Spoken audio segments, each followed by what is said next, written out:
Hi everyone and welcome. My name is Kris Anderson. I'm here with addictedtoquack.com, and you can also read my work on collegebaseball360.com. I'm coming to you in front of PK Park on a beautiful but chilly Monday morning, where in just a few hours from now, the Ducks will be hosting the University of San Francisco Dons. The Ducks arrived home late last night from a 3-game set where they traveled to Southern California to face the USC Trojans. The Ducks were hoping to continue a slight bit of momentum they built against the University of Washington Huskies last weekend, and they did so in the first game of the set.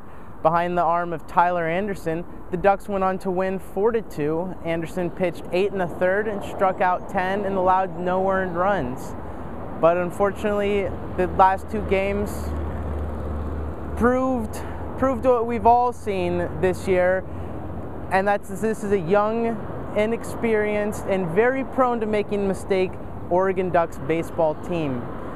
In the last 2 games, the 8th inning was what proved fatal, as on Saturday, the Ducks allowed 6 runs on only 2 hits and an error.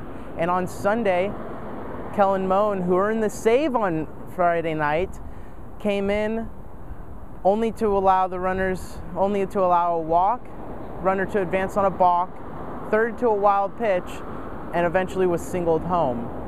The Ducks would end up losing that game by a score of 3-1.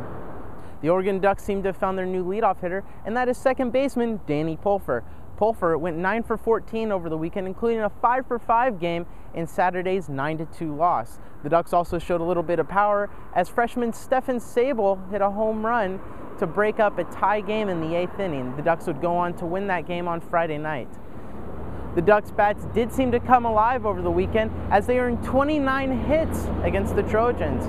However, with 28 runners left on base, Ducks were not able to push runners across the plate in very crucial situations. Coach George Horton used the word continuity to describe what his team's offense was lacking, and that the fact that they were able to get hits, but they would scatter them instead of string them together. People who follow this team have seen it all year. As certain situations, the spotlight has proved a little bit too bright for this young and inexperienced team to handle. The Ducks are without a doubt loaded with good, young, talented players. However, the trademarks of this season have been People who follow this team have seen it all year, as in certain situations, the spotlight has proved a little bit too bright for this young and inexperienced team to handle.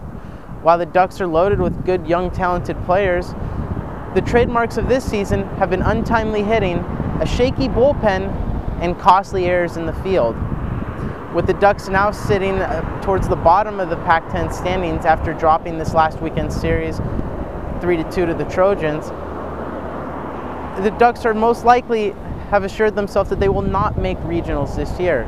The season has now turned to giving those young players more experience in big games and hopefully building for next season in order to maybe live up to higher expectations.